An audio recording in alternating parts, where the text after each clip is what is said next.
So at around 8 o'clock is when I woke up, and then, they said, okay, let's get you checked and we'll move you to the labor ward. And I said, okay. So they checked me, and the moment she checked me, she realized I was already in active labor. So she said, okay, you are in active labor, so let's get you shifted to the ward. So when they shifted me to the ward, I was having a lot of contractions, and I don't really know the timing between the contractions that I was having, but I still was having them, and they were quite strong, I remember. So, and I had opted only for gas and air, but during that time, I think I was cursing myself. I was like, I want anything that you can give me. Give me a C-section, please. I can't do this anymore. And I was like, I was kicking myself for making that birth plan. I didn't have a birth plan printed out, but then I told my husband about everything that I wanted, and so he was like completely aware of all the options that I had and what I wanted. So I was like, please, I've changed my mind. I need a C-section. I can't do this anymore. Then he was like, I know you told me, just calm down, it's okay. And he was very supportive. That is one very big tip that I will give any new parent or parents to be. Please take your husbands along to the birthing classes that you go to. There are lots, at least here in NHS gives them for free, or you can go to some specialized ones as well. But do not forget to include your not include, right? Drag your husbands along.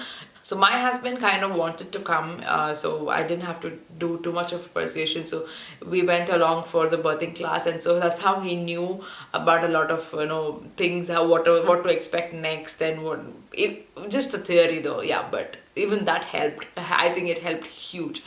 That moment, I just did not know what to speak, why to speak, when to speak, nothing. I was like, oh, why, what am I doing? I can't do this, and all of that emotions running. I think they're the only people who can think clearly at that moment and talk for you. So keep them included in your entire plan. Keep them by your side. I mean, not everybody, I understand that not everybody wants their husband to be there. So whomever you choose, have that one person, let them know all that you want, all the options that are available to them, just so that they have an idea of what to expect next and what you want. Because the midwives know what are the options available, but they don't know what you want. And in that moment of time, you are going to go and ask them, if you're giving me drugs, if you can give me drugs, just give it to me. And that might not really be what you want in the first place. So have somebody to think for you during that moment. So that's what I was saying. I have to outsource the thinking to somebody else, and that's what I did. And we went into the labor room. The midwife there was like, she was very chill. She thought, yeah, she's just come, and it's gonna take some time. So she was just chatting with us and cleaning or doing, setting the room up and everything. And then she said, okay, I'm going to come and measure. We were waiting for quite a long time because they didn't realize I was going to be in labor so soon. No, so she said, okay, yeah, so we will try and see, we will come and measure you. And then they came after like 45 minutes or something. And that's when she realized I was in active labor. Like, she was like, oh, she didn't expect that. I could see that from her face, and she's like, oh, you're already going to have a baby. So she said, okay, I'm going to do this very quickly. So she rushed, she went and got in everything, all the newborn equipment and everything, all of that. Then she said, okay, so you what is the pain relief that you want, and all of that. So I had decided that I was not going to take an epidural. So I had told her no epidural. So she said, are you sure? I said, even in that state, I don't know how, but I said no.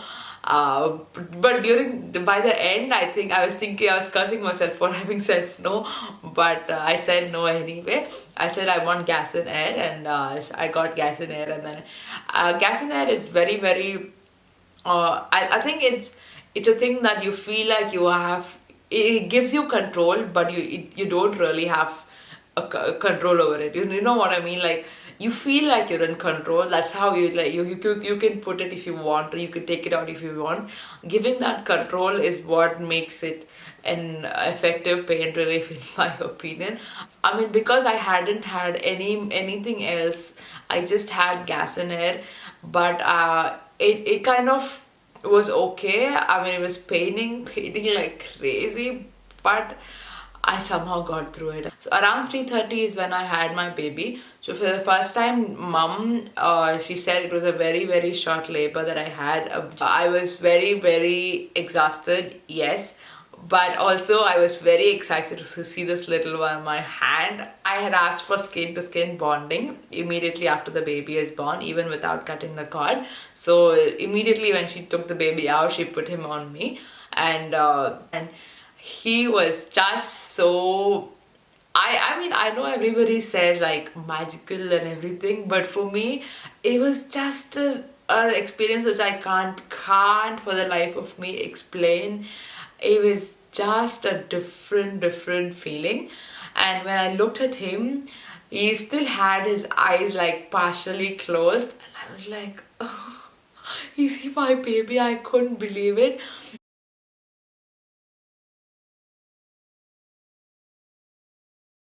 The stupidest thing that I've said my entire life probably is this.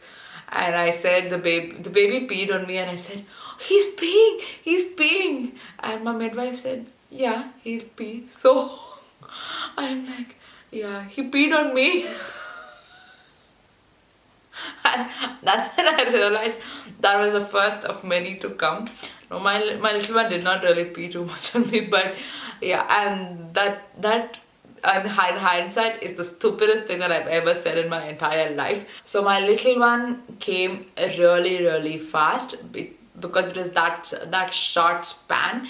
So when he came, usually the babies are supposed to come like in and out and in and out and in, and that's how they widen the part below. So in my case, that did not happen. He just came out like boom. Literally, when I was looking down, I was lying on my bed and I was looking down, and he just like popped out. You know what I mean? Like literally, if the midwife wasn't there to catch him, I am sure he would have fallen on the floor. If I did not expect it to happen like that, but I mean, she was right there to catch him, obviously, but he just popped out.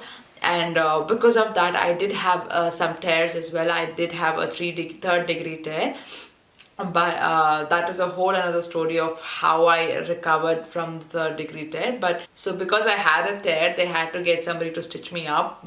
My midwife was trying to find somebody to stitch me up, somebody who was more experienced, but she couldn't find. So she said, I'm just going to take this as a second degree tear and stitch you up myself. And she did.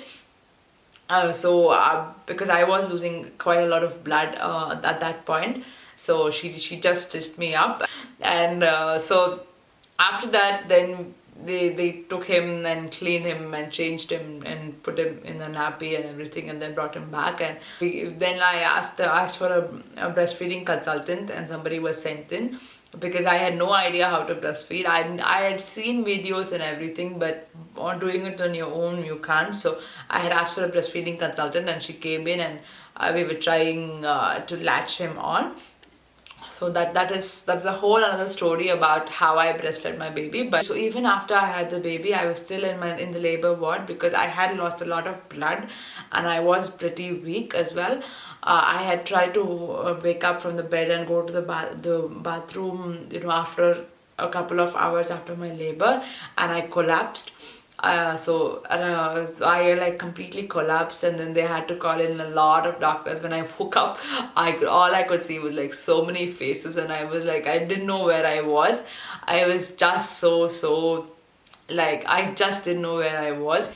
My husband still thinks that was the most dramatic part of my labor, where I had collapsed, and the midwife just pressed a panic button, and there was like 10 people in the room. They all were like trying to get me up and like that. And thankfully my husband was there, and throughout he kept just, I could only hear his voice. He kept telling me it's going to be okay, this is me, we are in the hospital and there's nothing to worry about and all of that. And so I was okay because of that. And then I woke up and they put me onto the bed, so I didn't really wake up for at least 2 days after that from the bed. So I was trying to recover my strength from the labor, and meanwhile I did have my baby and the breastfeeding consultant coming in and out and all of that. We stayed in the hospital for 3 days, and then they did lot of tests and everything, and then we were discharged back home. So it was very uncomfortable, the hospitals here in the UK, they don't really give you like an option to upgrade or have a room of your own, nothing like that. So my husband was staying with me all throughout. Like, I think he had like a parallel labor going on for him, because he was there with me for all the days that we were there. He would just go back home, freshen up, and immediately come back. He used to sleep with me there and everything. So because I had the stitches, I did have a lot of healing time to happen. So, and I could not, I kind of found it very difficult to lift my baby from certain positions as well, because it would pain a lot if I had moved in the wrong position. I will do a separate video about 0 to 3 months of how I was healing and the baby and everything, because I don't want this video to be really long. So that's my whole labor and delivery story. If you liked the video, please give it a thumbs up. I hope this is helpful for anybody who's looking for answers. If you have anything that you would like to ask me, labor, delivery, pregnancy, or anything, please do leave it in the comments below. I would be more than happy to help you. Please subscribe. You will see a lot of these videos on my channel, or a mommy talk or beauty or fashion or all of that. Also, please leave me your comments if you have anything, if you have some doubts, or if you have anything to say about the video, anything, please leave it in the comments below. So I shall see you all in my next video. Bye bye guys.